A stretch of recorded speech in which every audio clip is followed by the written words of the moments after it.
theGolpo.com চ্যানেলে আপনারা অনেক ধরনের গল্প শুনেছেন, কিন্তু আজকের গল্পটা আমি শুধুমাত্র ছোটদের কথা মাথায় রেখেই নিয়েছি শুকতারা পত্রিকা থেকে।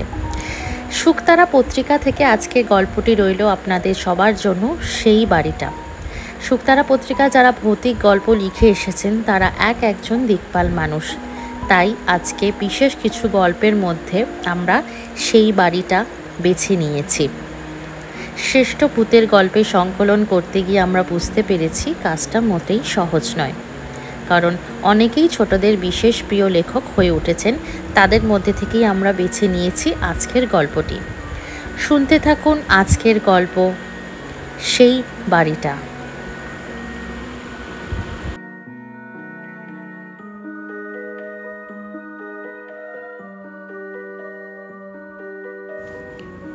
বাড়িখানি বেশ ভালো লাগলো। চারিধারে বাগান, যদিও ফুল গাছের চেয়ে বড় বড় গাছই বেশি।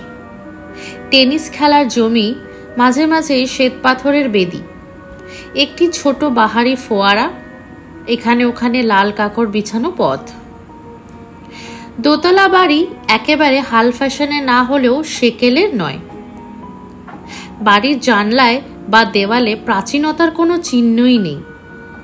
কোথাও ফাড় ধরেনি, কোথাও বা অসত্য বট এসে জোর করে জুড়ে বসেনি, কিন্তু তবু মনে হলো বাড়িখানি যেন রহস্যময়। ভাবলাম বাড়ির মাথা ছাড়িয়ে উঠে মস্ত মস্ত গাছগুলো নিজেদের জন্য একটি ছায়ার জগৎ সৃষ্টি করেছে বলেই হয়তো এমন রহস্যের আবহ গড়ে উঠেছে। আমার পক্ষে এও এক আকর্ষণ। আমি রহস্য ভালোবাসি। রহস্যের মধ্যে থাকে রোম্যান্সের গন্ধ। সাঁওতাল পরগনার একটি জায়গা, আমাদের বায়ু পরিবর্তনের দরকার। ডাক্তারের মতে এই জায়গাটি নাকি অত্যন্ত স্বাস্থ্যকর, তাই প্রকাশের সঙ্গে এখানে এসেছি মনের মতো একটি বাড়ি খুঁজে নিতে। আজকের ট্রেনেই কলকাতা ফিরব। খানিক ডাকাডাকির পর বাগানের ভেতর থেকে একটি লোক বেরিয়ে এলো।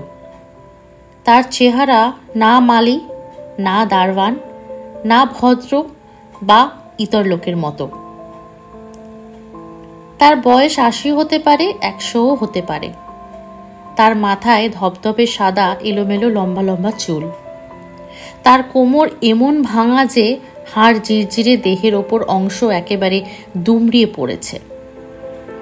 কিন্তু হাতের লাঠি ঠকঠকিয়ে সে এত তাড়াতাড়ি এগিয়ে এলো যে তার অসম্ভব ক্ষিপ্ততা দেখে বিস্মিত হলাম। সে জিজ্ঞাসা করলো, আপনারা কি চান?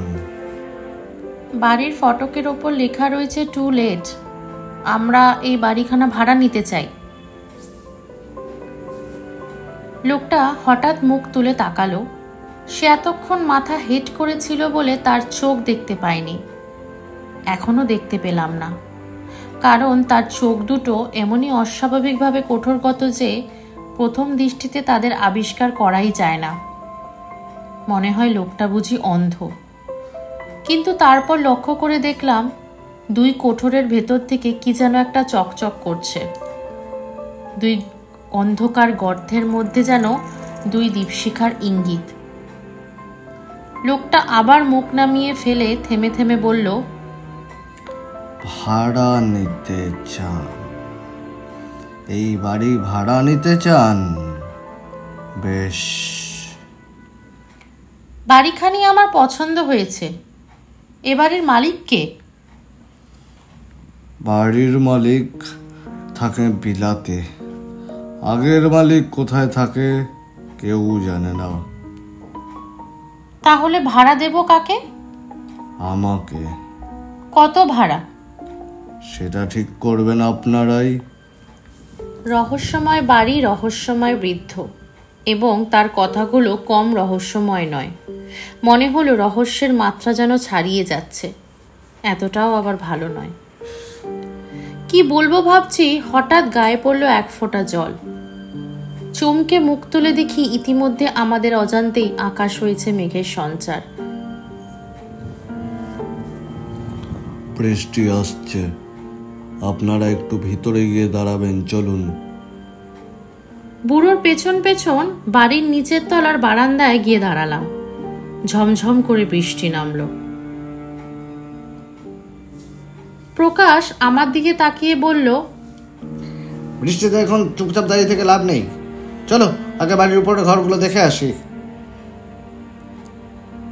বুড়োর দিকে ফিরে দেখি সে ঊর্ধ্বমুখে আকাশের দিকে তাকিয়ে আছে। ঘড়িতে কটা বেজেছে? হাত ঘড়ির দিকে দৃষ্টিপাত করে বললাম, এখন 5:30। আকাশে মেঘ জমে উঠেছে আরো, অন্ধকারে সন্ধ্যা নামবে তাড়াতাড়ি। এ বৃষ্টি সন্ধ্যার পরেও পড়বে না, না এ বৃষ্টি এখন থামবে না, হয়তো আজ সারা রাত ধরেই পড়বে। আমি মেঘ দেখেই বুঝতে পারি। কি সর্বনাশ! তাহলে আমরা স্টেশন যাব কি করে?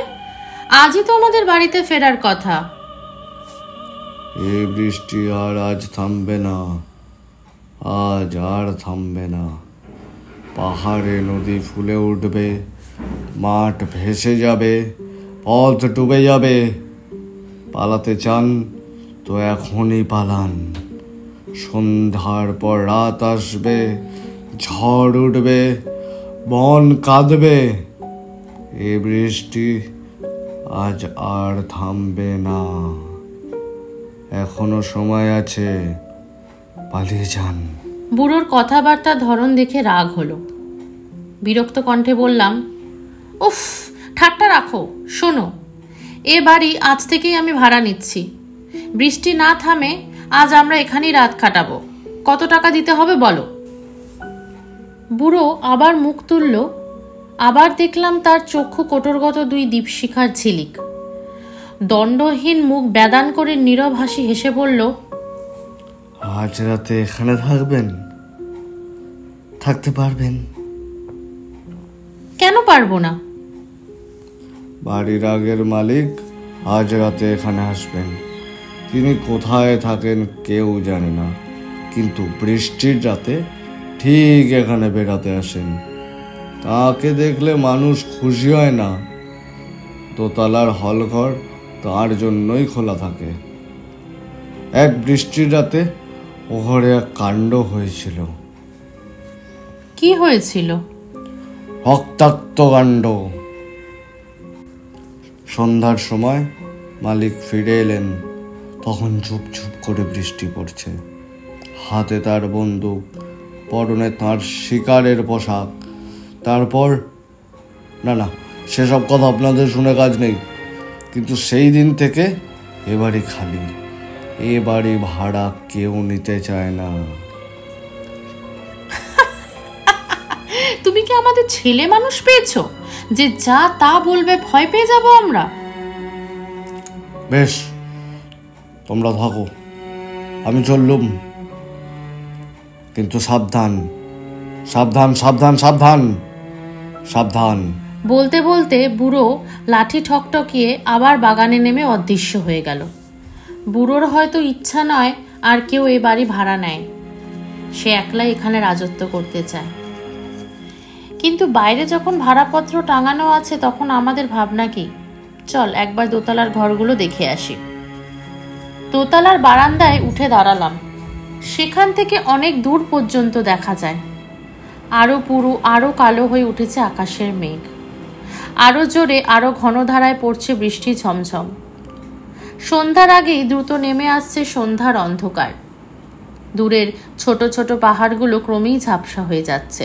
বুড়োর একটা কথা কিন্তু ঠিক, হ্যাঁ, যেখানেই বন্দি হতে হবে, উপায় নেই। কিন্তু খাবে কি? আকাশের জল শোবে কোথায়? পেছন ফিরে ওই হলঘরটা দেখো, ওর 3টে দরজাই খোলা। এখনো যেটুকু আলো আছে তাতেই দেখা যাচ্ছে ঘরের ভেতরে রয়েছে বড় বড় সোফা। দেখো, দেওয়ালের গায়ে রয়েছে সোনালি ফ্রেমে বাঁধানো মস্ত মস্ত ছবি আর আয়না। মেঝের ওপরে কার্পেট পাতা। আশ্চর্য, এই এমন বাড়ি খালি পড়ে আছে। তবে বুড়োর কথা মিথ্যা নয়। এখানে কি ভূতের বাড়ি? খেপেছো? তা মানলে বলতে হয় এবারে আসল ভূত হচ্ছে ওই বুড়োই। আচম্বিতে কানে এলো এক অপূর্ব সঙ্গীত। হারমোনিয়াম বাজিয়ে গান গাইছে যেন কোনো মেয়ে। রবীন্দ্রনাথের গান। গায়িকার গলা বড় চমৎকার। সবিস্ময়ে দুজনে স্তব্ধ হয়ে দাঁড়িয়ে খানিকক্ষণ ধরে সেই গান শুনলাম। আকাশে বেড়ে উঠল বিদ্যুতের জীবন্ত অগ্নিচিত্র ও উন্মত্ত বজ্রের চিৎকার। ঘরে বাইরে কোথাও আর চোখ চলে না। গান আসছে কোথা থেকে রে? ওই হলঘরের ভেতর থেকে। টর্চটা জেলে দুজনেই হলঘরের ভেতরে ঢুকলাম। সব আসন খালি। ঘরের ভেতরে রয়েছে একটি অর্গান, তার সামনে কেউ নেই। প্রকাশ তবু জোর জোরেই বলল, যে গাইছে সে এই ঘরেই আছে। অসম্ভব, অন্য কোনো ঘরে কেউ গান গাইছে। না না, গান এখানেই হচ্ছে। যে গাইছে তাকে দেখতে পাচ্ছি না বটে, কিন্তু তার উপস্থিতি অনুভব করতে পারছি ঠিকই। আমার মনে হচ্ছে ঘরটা যেন হিমালয়ের বরফ দিয়ে গড়া। কি ঠান্ডা! এ মানুষের ঘর নয় বন্ধু, হচ্ছে মরার ঘর। আমরা তাড়াতাড়ি আবার বাইরে গিয়ে দাঁড়ালাম। প্রকাশের কথা মিথ্যে নয়, ঘরের চেয়ে বাহিরটা বেশ গরম। অবাক হয়ে এর কারণ বোঝবার চেষ্টা করছি। এমন সময় কানে এলো আরেকটা নতুন শব্দ। গট গট করে কার ভারী জুতোর আওয়াজ হচ্ছে। প্রকাশ বিস্মিত স্বরে বলল, সিঁড়ি দিয়ে কেউ উপরে উঠছে। এ বুড়োর পায়ের শব্দ নয়। বুড়ো মিছে কথা বলেছে, এ বাড়ি নিশ্চয়ই খালি নয়। কে গান গায়? কে ওঠে সিঁড়ি দিয়ে? সিঁড়ির দিকে টর্চের আলো ফেলে অপেক্ষা করতে লাগলাম। সিঁড়ির ধাপগুলো শব্দিত করে ওপরের বারান্দায় এসে স্থির হয়ে রইল একজোড়া শিকারি বুট, যা পড়লে লোকের হাঁটু পর্যন্ত ঢাকা পড়ে। নিজের চোখে বিশ্বাস করতে পারলাম না। মানুষ নেই, অথচ একজোড়া শিকারি বুট উপরে উঠে এসলো, জ্যান্ত জীবের মতো। মন বলে এই দৃশ্যমান বুট পরে আছে কোনো অদৃশ্য দেহ, এবং বারান্দায় হঠাৎ আজ দুই অনাহত অতিথি দেখে সে থমকে দাঁড়িয়ে পড়েছে সবিস্ময়ে। প্রকাশ বলল, শিকারি বুট। বুড়ো বলেছিল বৃষ্টির রাতে মালিক এসেছিল শিকারির পোশাক পরে। আমি উত্তর দেওয়ার আগে এই বুট জুতোগুলো যেন কোনো বেজায় ভারী দেহের চাপ নিয়ে আবার গটগট শব্দে মাটি কাঁপিয়ে অগ্রসর হতে লাগলো আমাদের দিকেই। আমরা মহা আতঙ্কে পিছু হটতে লাগলাম পায়ে পায়ে। আমাদের দৃষ্টি স্তম্ভিত, হৃৎপিণ্ড করছে ধরফর। হল ঘরের তৃতীয় দরজার কাছে এসে বুট জুতোগুলো আবার থেমে গেল ক্ষণিকের জন্য, কিন্তু তারপরেই সবেগে প্রবেশ করলো ঘরের ভেতরে। গানের স্বর থেমে গেল। সঙ্গে সঙ্গেই শুনলাম গুরুম করে বন্দুকের একটা শব্দ আর তীব্র এক আর্তনাদ। আমরা পাগলের মতো দৌড়িয়ে এক লাফে সিঁড়ি 3-4টে করে ধাপ পেরিয়ে নিচে নেমেই এসে দেখি সেখানে নিশ্চল হয়ে দাঁড়িয়ে আছে সেই অদ্ভুত বুড়োর ভাঙা দুমড়ো পড়া মূর্তি। সে একবার মুখ তুলে আমাদের পানে তাকালো। টর্চের আলোতে তার চক্ষু কোটরের খুব ভেতরে জ্বলে উঠল দুটো আগুনের কণা। দৌড়াতে দৌড়াতে বাগান পার হয়ে যখন বাইরে এসে পড়লাম, তখনও সেই ভয়াবহ বুড়োর অপার্থিব হাসির শব্দ থামেনি।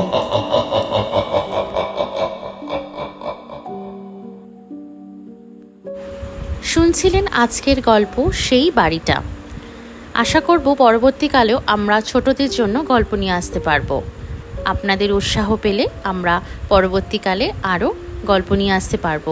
তো আজকের গল্প যদি আপনাদের ভালো লাগে অবশ্যই কমেন্ট বক্সে জানাবেন।